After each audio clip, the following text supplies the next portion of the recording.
Welcome to Box Recaps. Today I'm going to explain the movie SWAT, released in the year 2003.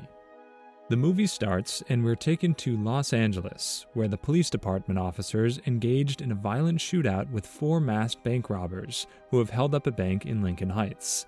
We see helicopters hovering over the bank, trying to put down the robbers. Some police officers get shot down too, while the people in the bank are horrified as they're stuck between the deadly shootout between the two forces.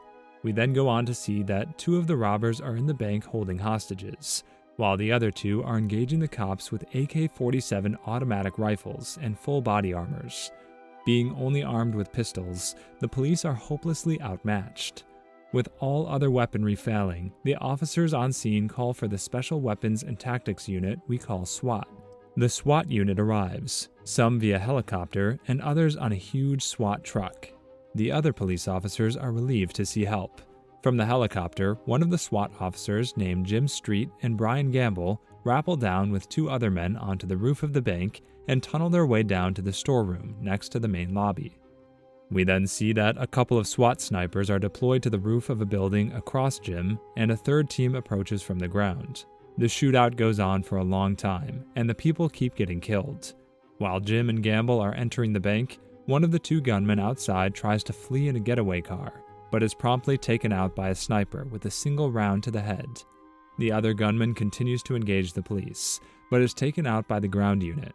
As the 2 remaining robbers inside are starting to panic, the ground unit sends a secure phone, and a SWAT negotiator attempts to negotiate the release of hostages.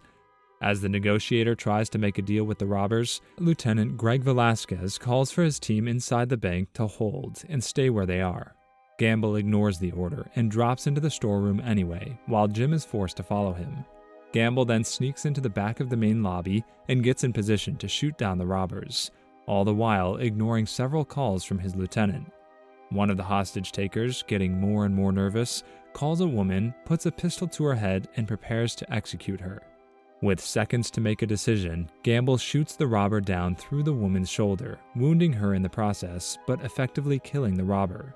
The last gunman is then taken out by Jim, and the standoff is over. Jim attends to the woman and calls for an ambulance. Gamble asks him if she'll be okay, to which Jim impatiently replies he is not a doctor.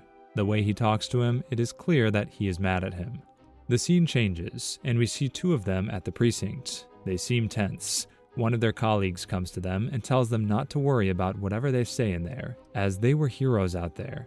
They are called in, and Captain Thomas Fuller is furious at Jim and Gamble for their reckless actions in the bank, especially since the hostage they wounded is now suing the LAPD for negligence. Gamble goes on to say that if they had not done that, that woman would have been dead by now, and they just get 2 seconds to make a decision, so this is what they did. Fuller orders them off the SWAT division, but Lieutenant Velasquez intervenes and asks that, while off the team, they remain in the division so they can eventually get a chance to get their jobs back. He also goes on to add that they are 2 of the best they've got, so they should not let go of them just like that. Fuller agrees and relegates them to cage duty, a degrading position involving the maintenance and distribution of weapons and accessories to other officers. Gamble is insulted, and he's extremely pissed because he thinks that they've done the right thing. He loses his control when Fuller further insults him and goes on to advance toward him to hit him, but he is held off by the other officers. He then storms off in anger. When Jim hesitates, Fuller has a private conversation with him where he offers him a chance to get back on the team right away if Jim agrees to rat out Gamble for recklessness. Jim, however, goes on to tell him that Gamble is a good cop, but the superior officer is adamant at putting an end to his career. He tells Jim that Gamble is a bad influence on the other officers, so he should be put off. While Gamble is packing his bag, having decided to quit, he and Jim get into an argument when Jim goes on to reveal that he agrees with Fuller that Gamble was reckless out there and refuses to follow his partner in quitting. Gamble goes on to say that Jim does not have the balls to quit, so he's going to keep being his bitch. Gamble then goes on to understand that Jim might have ratted him out and shoves him into the mirror before packing his bag and storming out of there. 6 months have gone by, and we see Jim on the beach where he's working out. He still seems to be in great shape despite the fact that he's still in the gun cage, performing menial tasks for other police officers and still waiting for a chance to get back on the field. One day, veteran Sergeant Dan Hondo Harrelson comes to precinct and asks Jim to fix his customized M4 rifle. Jim goes on to note the custom job and is impressed. Hondo meets with Velasquez. In the wake of a number of scathing articles criticizing the LAPD, the chief of police wants to reform the department. Velasquez goes on to say that he wants Hondo to form a new SWAT unit for him to command. Velasquez then offers Hondo 2 of his own officers, T.J. McCabe and Michael Boxer. Hondo accepts them and decides to pick out 3 more candidates from the personnel files. The only problem is, Captain Fuller will have the final say on who goes into this new unit.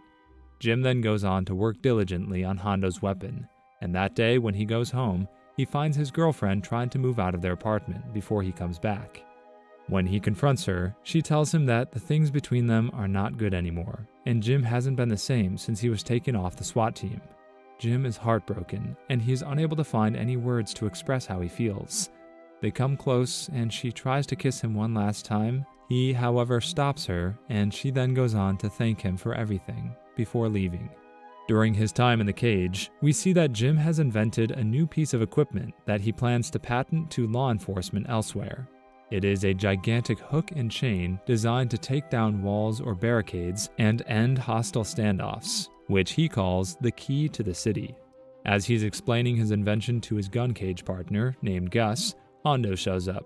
He's there to get his gun back from Jim, and appreciates Jim's idea, and he's also impressed by Jim's work on it, as Jim has made many improvements in his weapon. Then goes on to take some of the officers out for target practice on the firing range. The showy TJ manages to outshoot Hondo, but Hondo bets $200 that Jim, who's testing weapons on his own, can beat McCabe. TJ is overconfident, and he goes on to accept the challenge. They then engage in a shooting competition, and Jim, of course, ends up beating TJ. Everyone out there is surprised by his shooting skills, but Hondo is not surprised, because he already thinks highly of the man. On the other hand, a French mobster named Alex arrives at Los Angeles International Airport and heads out into the city. It's revealed that he's there to visit his uncle's favorite restaurant as a birthday surprise to the man, but in reality, he's there because he has to settle a score with him, as he just got to learn that his uncle has been stealing money from the family for some time. When he gets to the restaurant, he right away kills his uncle by slitting his throat, and then he hits the road, only to be pulled over by motorcycle cops for a broken taillight. Much to his bad luck, the car Alex is driving belongs to his uncle, and there's an arrest warrant out for him. The officers detain Alex for questioning and verification of his identity. Even attempts to use bribery, but it does not work. In the meantime, Hondo recruits Jim as his driver for the day in order to go on a SWAT team recruitment run. While in the car, Hondo reveals he was a Marine and a combat trainer before, while Jim was a Navy SEAL. When they get there, they first investigate an officer named Deke, whom they find in the middle of a foot pursuit with the suspects. Hondo and Jim intervene and end the pursuit, angering Deke, who wanted to do it alone. But he soon softens up when Hondo reveals he's from SWAT and offers Deke to study at SWAT school. The two then visit another candidate, who makes a bad first impression on Hondo by being a vegetarian and being too polite and too much of a stickler to last long in Hondo's unit. They then move on to a Metro police officer named Chris Sanchez, who has apparently applied and qualified several times for SWAT, but keeps getting turned down. Jim notes that Sanchez has several misconduct grievances from suspects filed with Internal Affairs. They locate Officer Sanchez at a local ER. They find Sanchez's partner keeping watch over a Latino thug who's in a wheelchair with multiple bruises on his face. Hondo asks if Sanchez did this on his own, which his partner confirms that he did. Hondo then meets with Sanchez, and it turns out that Officer Sanchez is actually a girl, as they find out that Chris is actually short for Christina. Hondo realizes that Fuller has likely kept Sanchez off the SWAT roster because she's a woman, and simply has used the misconduct complaints as an excuse to do so. Sanchez tells Hondo that most of the charges against her have been filed because resisting violent male perps couldn't deal with the fact that they were manhandled by a woman. Hondo is impressed by her macho attitude, and right away goes on to invite her to join his team. When they make their way back to headquarters, Jim is frustrated, and he right away asks Hondo if he's planning on toying with him for another day, or he's actually going to tell him why he took him on this recruitment run. Hondo asks Jim if he wants to fill the last spot on the team. Jim hesitates when he thinks about it, because he's not sure if Fuller is going to allow him to go out on the field after what happened with him and Gamble a few months ago. Hondo, however, tells him to join his team. Hondo then goes on to meet Fuller and gives him the list, but he, of course, rejects both Sanchez and Jim. However, Hondo also refuses to back down. Fuller then makes a compromise. He says that he will accept the group as is for now, but should they fail the preliminary trials needed for SWAT, then Sanchez goes back to her subway routine, and Jim and Hondo will both be taken off the force. Hondo agrees, confident his new team is up for the challenge. After a few days, the time has come for the team's final evaluation. Fuller goes on to set up a hostage situation for the team to test them. He says that the team will have to infiltrate an airplane taken over by terrorists. They will have to take back control of the aircraft and take out all 6 hijackers within 8 minutes. When Jim looks over the plane's schematics, he goes on to note that there's an alternative entry point to the plane that no one will expect. It is a tiny elevator shaft meant for food trays, which no man could fit in. But their team actually has what no other team has, Sanchez, and she right away jumps at the chance to break Fuller's heart. They sneak onto the plane and take out all 6 hijackers, although TJ takes a hit that would have been fatal had it been real. Despite this, the new team sets a new course record, and Fuller is of course annoyed. Time goes by just like that, and Hondo's team is ready now. One day they learn that Alex has been captured by the police, and he's to be transferred to another location, so they've asked for Hondo and his team's assistance just in case. When he's being transferred, Alex's associates, disguised as LAPD officers, attempt to break him out, killing 2 sheriff's deputies. Hondo's team manages to arrive in time to kill the gunman and recapture Alex. As reporters swarm the team, Alex announces to the cameras that he's willing to offer $100 million to whoever's able to break him out, which draws the attention of criminals across the city. The LAPD prepare to transfer Alex into federal custody by air, but are unable to escape before Gamble shoots down the helicopter. The police send out a large convoy, which is ambushed by gang members, but discovered to be a decoy for Hondo's team, who transport Alex in 2 SUVs. McCabe reveals himself to be in league with Gamble, who critically wounds Boxer and escapes with Alex and McCabe to the subway, where they hijack a subway car and flee through the sewers as the SWAT team gives chase. Fuller then sends all available units to Hawthorne Airport to prevent Alex from escaping by plane. Hondo's team commandeers a limousine to reach the airport, but realizes that Gamble has a private plane which will land on the 6th Jim Bridge to fly the criminals out of the country. Preparing to take off, the plane is intercepted by the SWAT team. Gamble's men are killed, Sanchez is wounded, while Kay arrests Alex, and Hondo confronts McCabe, who commits suicide.